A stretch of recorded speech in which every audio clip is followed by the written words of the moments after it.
દૂધી એટલી બધી ગુણકારી છે કે તેનું સેવન આપણે રોજ કરવું જોઈએ. પણ રોજ કરવું તો પોસિબલ નથી.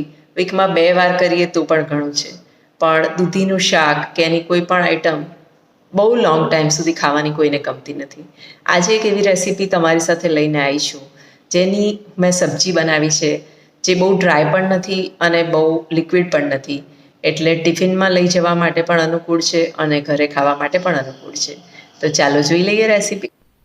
250થી 300 ગ્રામ દૂધીનું છીણ મેં તૈયાર કર્યું છે.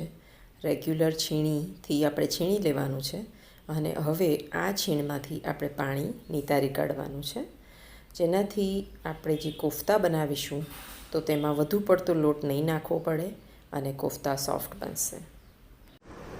જે છીણીથી આપણે છીણ્યું એને જ ઊંધું કરી અને હાથથી દબાવી અને પાણી કાઢી નાખીશું. એટલે કોઈ સ્પેસિફિક તમારે કાપડ લેવાની જરૂર નથી કે કોઈ મોટી ગળણી પણ લેવાની જરૂર નથી. છીણીના કાણામાંથી જ પાણી બધું નીકળી જશે. આટલું જ પાણી દૂધીમાંથી નીકળ્યું છે જે આપણે વાપરી લઈશું.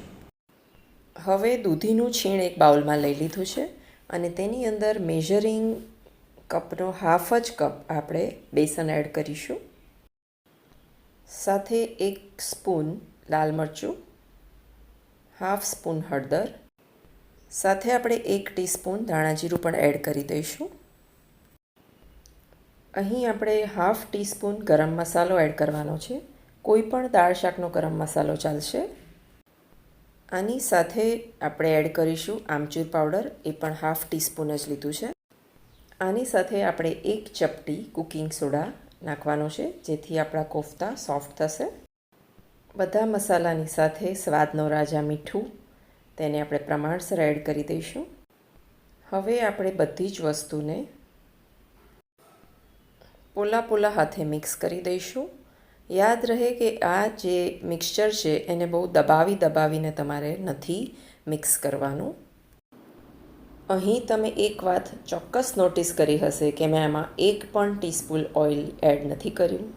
આપણે આ કોફતાને ઓઇલમાં જ ફ્રાય કરવાના છે. આની અંદર બિલકુલ ઓઇલ મેં નાખ્યું નથી. મિક્સ કર્યા પછી કોફતા વાળવાનો ટ્રાય કર્યો, પણ એ ખૂબ જ ભીના અને પોચા લાગી રહ્યા છે. એટલે મારે આની અંદર હજી થોડોક બેસન એડ કરવું પડશે અને મસાલા એ પ્રમાણે થોડા વધઘટ કરવા પડશે. દૂધીમાં પાણીની વધઘટ રહેતી હોય છે. કયા સિઝનમાં તમે દૂધીનો ઉપયોગ કરો છો એ પ્રમાણે દૂધીમાં પાણી આવતું હોય છે.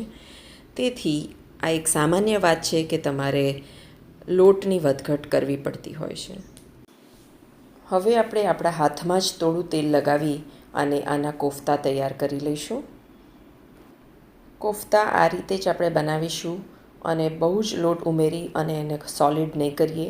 આ ટાઈપના થોડાક પોચા જ કોફતા આપણે બનાવી અને તૈયાર કરીશું અને ત્યારબાદ આપણે તેને ડીપ ફ્રાય કરી લઈશું. તેથી કોફતાનું પડ ઉપરથી કડક થઈ જશે અને મસાલો બધો ચડી જશે. હું કોફતાને આ વઘારિયામાં જ ફ્રાય કરી રહી છું. તેથી વધુ તેલ ન મૂકી અને 2 કોફતા કરી અને હું આને ફ્રાય કરી લઈશ. તેલનો બગાડ નહીં થાય અને તળેલું તેલ મારે લાંબો સમય વાપરવો નહીં પડે. તો આ રીતે 2 કરીને મેં બધા જ કોફતા તળી દીધા છે અને જેટલો મસાલો મેં તમને બતાવ્યો હતો એમાંથી 8 કોફતા મારા રેડી થઈ ગયા છે. તો ચાલો હવે આપણે ગ્રેવીની તૈયારી કરીએ. દૂધીના કોફતાની ગ્રેવી માટે અહીંયા મેં લીધો છે 1 મોટી ડુંગળી, જેને મેં મોટા સ્લાઇસ કર્યા છે. સાથે ટામેટાના પણ ટુકડા કરી લઈશું, 2 આખા લાલ મરચાં અને 10થી 12 લસણની કળી. આ બધી જ વસ્તુને આપણે મિક્સચરમાં ક્રશ કરી લઈશું. સાથે આપણા કોફતા બનીને તૈયાર જ થઈ ગયા છે, જે આપણે ઠંડા કરવા માટે મૂકેલા છે. અહીં આપણે બધો જ મસાલો એકસાથે ક્રશ કરી દઈશું, જેથી આપણી ગ્રેવી ઇઝીલી અને ફટાફટ બની જશે. તો ગ્રેવી આપણી તૈયાર થઈ ગઈ છે અને હવે આપણે તૈયારી કરીએ આપણા દૂધીના કોફતાનું શાક બનાવવા. આગળ જે દૂધીના કોફતા આપણે બનાવ્યા હતા તે તેલ આમાં આપણે ચોક્કસ યુઝ કરી લઈશું. હવે તેલ ગરમ થશે એટલે આપણે ગ્રેવી મિક્સચરમાંથી ડાયરેક્ટલી આની અંદર એડ કરી દઈશું. આમાં જીરું, અજમો કે કંઈ વઘાર કરવાની જરૂર નથી. ગ્રેવી આપણે ડાયરેક્ટલી તેલમાં એડ કરવાની છે. આ ગ્રેવીમાં આપણે કશું જ પહેલાંથી ચડાવેલું નથી, તેથી ગ્રેવીને સરસ રીતે ચડવા દઈશું કારણ કે આમાં ડુંગળી, ટામેટાં, લસણ અને મરચાં બધું જ કાચું છે, એટલે આપણે એને ગ્રેવીમાં જ સરસ રીતે ચડવા દઈશું. લગભગ 7થી 8 મિનિટ માટે આપણે ગ્રેવીને ધીમા તાપે ચડવા દઈશું. અત્યારે તમે જોઈ રહ્યા છો કે તેમાં બબલ્સ આવી રહ્યા છે અને પાણી છૂટું પડી રહ્યું છે. તે સમયે આપણે મીઠું અને લાલ મરચું જરૂર પ્રમાણે એડ કરી દઈશું. મીઠાનું થોડું પાણી વળશે અને એ પણ સાથે સાથે આની અંદર વળી જશે. લાલ મરચાંને લીધે કલર ખૂબ સરસ આવ્યો છે અને હવે ફરીથી તે બોઇલિંગ સ્ટેજમાં આવી ગઈ છે. તે સમયે આપણે 1 મોટો ચમચો ભરીને દહીં એડ કરીશું. દહીં અથવા મલાઈ અથવા દૂધ 3માંથી કંઈ પણ તમે આ ગ્રેવીમાં એડ કરી શકો છો.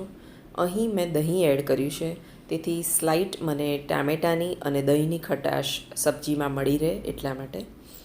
હવે આને આપણે સરસ રીતે મિક્સ કરીશું અને અગેન તેને બોઇલ થવા દઈશું. તેથી તે તેલ હવે છૂટું પડશે આપણું. જેમ જેમ દહીં ચડતું જશે તેમ તેમ તેલ છૂટું પડતું જશે. કોઈ પણ પંજાબી સબ્જીમાં ગ્રેવીનું એક આગવું મહત્ત્વ છે. તેથી જો તમારી ગ્રેવી સરસ બનશે તો કોઈ પણ સબ્જી તમારી સારી બનશે. પનીરની બનાવો કે કોફતાની બનાવો, પાલકની બનાવો કે ટામેટાં અને ડુંગળીની ગ્રેવીની બનાવો, પણ ગ્રેવી બનાવતા જો તમે પરફેક્ટ આવડતી હશે તો કોઈ પણ સબ્જી તમારી સારી બનશે.